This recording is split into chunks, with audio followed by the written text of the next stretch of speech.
तिलक तराजू और तलवार, उनको मारो जूते चार।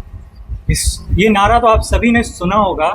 आज उसी तिलकधारी यानी भरत तिवारी की बात करेंगे हम लोग। आप सभी ने हर जगह नेट पर इस भरत तिवारी के बारे में सुना होगा, पर आज हम इसकी कहानी के बारे में नहीं जानेंगे, वो आपको बेहतर पता है। आज हम जानेंगे कि ये पूरा मामला एनकाउंटर तक कैसे पहुंचा।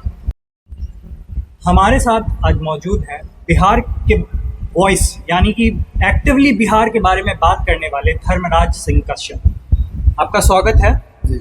और आपको क्या लगता है, ये जो भरत तिवारी के एनकाउंटर पे जो इतना मामला गर्म हो रखा है, ये बातें एनकाउंटर तक जाकर क्यों पहुंच गई? क्योंकि वो तो एक समाज सुधारक के तौर पर काम कर रहे थे। क्या लगता है? इसका एक लाइन में अगर जवाब दिया जाए तो ये मामला एनकाउंटर तक सिर्फ इसलिए पहुंचता है क्योंकि एक बड़ा फंडिंग किया गया था जमैनिया गांव को बिलौटी गांव में बसाने के लिए, जिस फंडिंग का जो है पूरा कच्चा चिट्ठा भरत तिवारी के पास था और वो लगातार इसको लेकर के वहाँ के एसडीएम डीएम से लड़ाई लड़ रहे थे और सरकार भी उनसे डर गई थी, सहम गई थी कि अगर ये व्यक्ति जो है खुलासा करता है तो इससे हमारा गद्दी हिल जाएगा।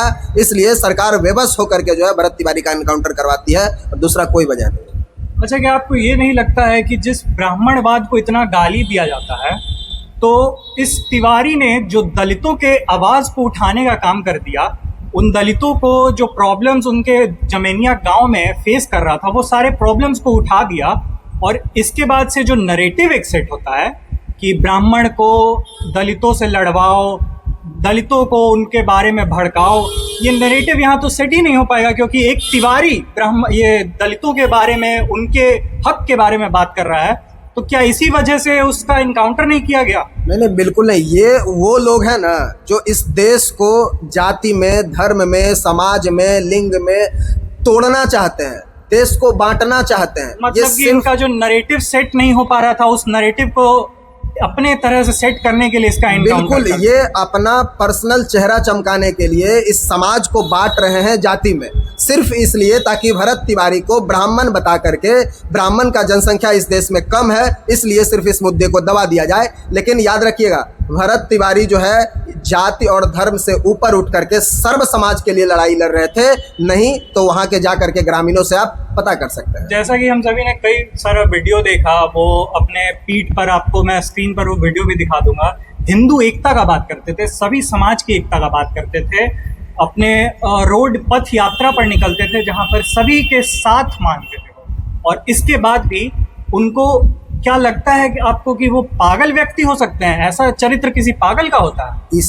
इसी बात का तो सबसे बड़ा सवाल उठ रहा है कि बिहार के इस सूबे के मुख्यमंत्री अगर अपने मुंह से कह रहे हैं कि वो व्यक्ति मानसिक रूप से जो है विक्षिप्त था, दिवालिया था, तो आप जो है एक मानसिक रूप से विक्षिप्त व्यक्ति का एनकाउंटर करने का अलाउ कैसे दे रहे हैं? और अगर आप, इसका मतलब आप संविधान से ऊपर हैं।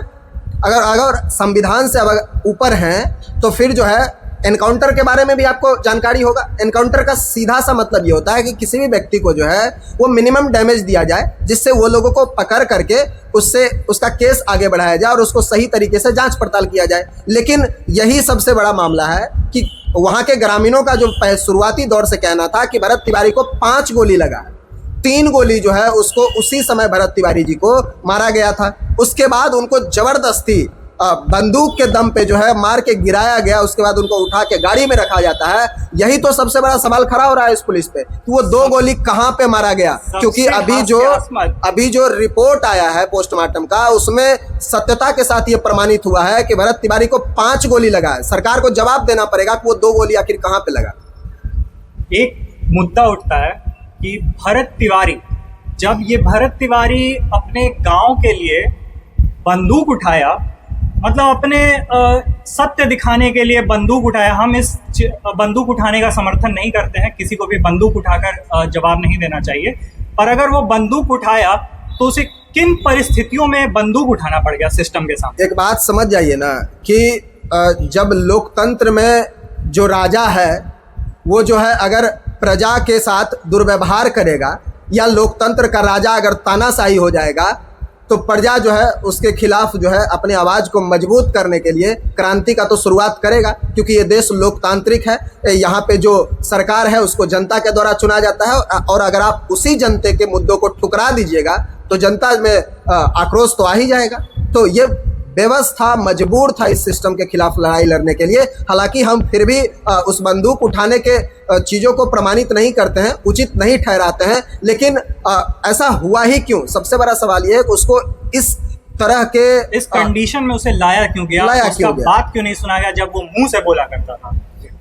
आज एक सिंपल सा एक क्वेश्चन है, बिना बातों को बढ़ाए हुए एक सिंपल सा क्वेश्चन आपसे पूछ रहे हैं। एनकाउंटर का जो स्थिति होता है वो एक एनकाउंटर किसे कहा जाता है? जैसे देखिए, एनकाउंटर क्या है कि अगर किसी भी हम आतंकवादी को, किसी भी वैसे लोगों को जिससे समाज टूट रहा है, समाज विभाजित हो रहा है, पुलिस पे अगर उस समय वो फायरिंग करते, तब जाकर के उस परिस्थिति में अगर उनका एनकाउंटर होता तो एक सेकेंड के लिए ये सोचने और विचारने का विषय था।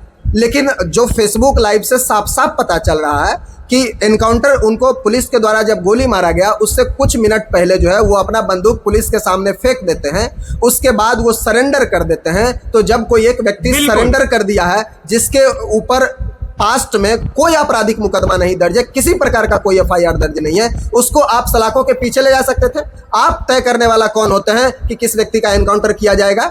ये तय करने के लिए इस देश का न्यायालय है, इस देश का न्याय व्यवस्था बैठी हुई है। ये न इस राज्य का सरकार तय करेगा, न उस थाना के जो है थाना प्रभारी या उस जिले के एसपी, एसडीएम या डीएम तय करेंगे। मेरा प्रश्न आपसे यही है कि जब एक व्यक्ति एनकाउंटर के दौरान में अपना जो पिस्तल है, जो भी हथियार है, जो भी उसके पास है, वो अगर सरेंडर कर देता है, वो हथियार फेंक देता है, तो क्या उस स्थिति में एनकाउंटर जैसा शब्द उस पर लागू होगा? या उस स्थिति में अगर उस व्यक्ति को मार दिया जाता है तो क्या वो सीधा मर्डर नहीं कहलाएगा? बिल्कुल, क्या वो एनकाउंटर कहलाएगा? इसी बात का तो लड़ाई है इस राज्य में अभी तक, जो कि लोगों का कहना है कि ये एनकाउंटर नहीं, ये फेक एनकाउंटर है, मर्डर है। क्योंकि एनकाउंटर का प्रावधान ये सीधा सीधा कहता है कि लोगों को मिनिमम डैमेज देना है। जो कि 3 गोली मारा गया था, उसके बाद उनको अस्पताल लेके जाया जाता, लेकिन रास्ते में क्यों 2 गोली और मार दिया जाता है? ये तो साफ साफ पता चल रहा है कि आप उस व्यक्ति को मारने के इंटेंशन से जो एनकाउंटर करते हैं। हमें ऐसा भी देखने को मिला है कि कुछ नेता लोग इसको सही भी ठहरा रहे हैं।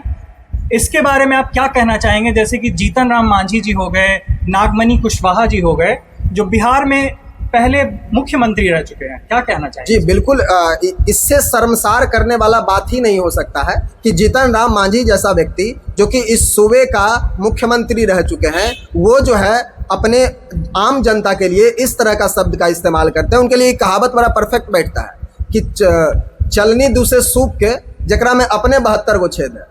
आपका जो सलाहकार है, पता करवाइएगा कौगो मामला दर्ज है, करवाइएगा उसका एनकाउंटर। आपके पार्टी में कितने लोग हैं जिनके ऊपर एफआईआर किया गया है, उनका काहे नहीं एनकाउंटर करवा रहे हैं? एक निर्दोष व्यक्ति जो कि समाज के लिए लड़ाई लड़ रहा था, आपके जात के लिए लड़ाई लड़ रहा था, डर लग रहा था कहा कि हमरा से बड़का नेता हो जाएगा। और अगर इस प्रकार का डर है आप में, तो सम्राट चौधरी जी का चाटुकारिता कर रहे हैं कि बड़का पद मिल जाए हमारा बेटा को। अब क्या चाहते हैं? बेटा को बनाइए दिए, बहू को बनाइए दिए, और केकरो बनाने के उम्मीद में है का कि फिर से मुख्यमंत्री बनने का सपना देख रहे हैं। इस प्रकार से किसी भी लोगों के साथ जो है इस प्रकार का बयानबाजी करने से बचिए। वरिष्ठ नेता हैं आप, इसलिए आपको इस तरह के बयानबाजी से करने से बचना चाहिए। और दूसरा नंबर बात है नागमणि कुशवाहा का। इनका अपने वजूद है बिहार के राजनीति में। ये जो बोल रहे हैं, 15 को तो पार्टी बदल चुके हैं, इनको अपने पता है कि हमको कहाँ रहना है। पद के लिए किसी भी हद तक ये लोग जा सकते हैं, किसी भी हद तक बिकने को तैयार है ये नेता लोग। ये बात करेंगे कि किसका एनकाउंटर करना चाहिए, कैसे एनकाउंटर होता है, जिनका अपने बिहार में वजूद नहीं है। याद रखिए, जगदेव प्रसाद बाबू के जो आपके पिताजी हैं, उनका नाम खराब नहीं कीजिए। लोगों का जो है उनके प्रति एक सम्मान का भावना जुड़ा हुआ है, और अगर आप इस तरह से बयानबाजी कीजिएगा तो वो सम्मान खत्म होते चला जाएगा। बचिए ऐसे बयानबाजी करने से। किसी एक समाज का जो है लोग जो है अपना सेंटिमेंट जोड़ करके देख रहा है भरत तिवारी से। तो जिस तरह से नीट छात्रा के आरोपी को बेल मिल जाता है, पर इन सभी आरोपियों को एनकाउंटर नहीं किया जाता है, इन सभी को बचा कर रखा जाता है, क्यों ऐसा हमें देखने? बिल्कुल, जहानाबाद की जो बेटी थी नीट छात्रा, उसका तो इसलिए सिर्फ अभी तक आरोप सिद्ध नहीं हो पाया है क्योंकि जो आरोपी है ना, बड़ा घराना का है, बड़ा पैसा वाला लोग है, और जिसके साथ गलत किया गया वो गरीब परिवार से है, वो एक जाति विशेष का लोग है। इसलिए भी कह सकते हैं कि उसके साथ अभी तक न्याय नहीं किया गया। हम तो कहते हैं कि 2-3 गो संविधान बना दीजिए ना इस देश में, एगो गरीब के लिए रहेगा, एगो अमीर के लिए रहेगा, और एगो पॉलिटिशियन के लिए अलग रहेगा। जब एक ही संविधान में किसी के साथ न्याय हो जाता है, एक ही संविधान के तहत किसी गरीब बेटी के साथ आज तक न्याय नहीं होता है, तो ये इस सरकार पे जो है सवालिया निशान खड़ा करती है। और ये सरकार जो है सम्राट चौधरी का सरकार, ये क्राइम को कंट्रोल करने में बिहार में पूरी तरह से निकम्मी साबित होते हुए दिख रही है। लगता है कि दबाव में आकर ये सरकार एसआईटी टीम का गठन करके सिर्फ समाज को स्टेबल करने के लिए, ये बैलेंस लाने के लिए ये काम नहीं कर रही है। इस बात को ऐसे समझिए कि समाज को कैसे बैलेंस करना चाहते हैं, इस बात से समझिए कि एक दिन एसपी साहब पहुंचते हैं परिवारजनों से मिलने के लिए। मिलने के बाद उनके जो छोटे भाई हैं उनसे कहते हैं कि चुपचाप मामला को सलटा दो। इस प्रकार का भी उन पे आरोप लग रहा है। क्या चाहते हैं? दबा दीजिएगा मामला को, एक ही परिवार को न दबा दीजिएगा। कितना लोग भरत तिवारी के लिए खड़ा है, कितने लोग को दबा दीजिएगा। इस तरह से बिहार में डर का माहौल बना करके आप सत्ता में ज्यादा दिन तक नहीं रह सकते हैं। नहीं तो लोगों को नियंत्रित कीजिए और इस पे सही तरीके से जांच कीजिए और लोगों पे कार्रवाई कीजिए और उस पुलिसकर्मी को फांसी का सजा दिलवाइए। तब जाकर के बिहार में एक एग्जाम्पल सेट होगा कि जो है ऐसे आने वाले समय में इस तरह का कांड जो है दोबारा देखने को नहीं मिलेगा। तो आपको क्या लगता है भरत तिवारी का जो ये केस है, ये एक फेक केस है या फिर ये सही केस है? और क्या ये एनकाउंटर जायज एनकाउंटर है या इसके पीछे बहुत बड़ा एक कॉन्स्पिरेसी है जो ब्राह्मणों को दलितों से अलग करने के लिए किया गया है और रचाया गया है? क्योंकि यह ब्राह्मण सिर्फ अपने ब्राह्मण की बात नहीं कर रहा था, ये समाज की बात कर रहा था, ये समाज को जोड़ने की बात कर रहा था, ये दलितों की बात कर रहा था, ये हिंदू एकता की बात कर रहा था। अपना व्यूज जरूर कमेंट में बताएं और हमारे साथ जुड़े रहें। धन्यवाद।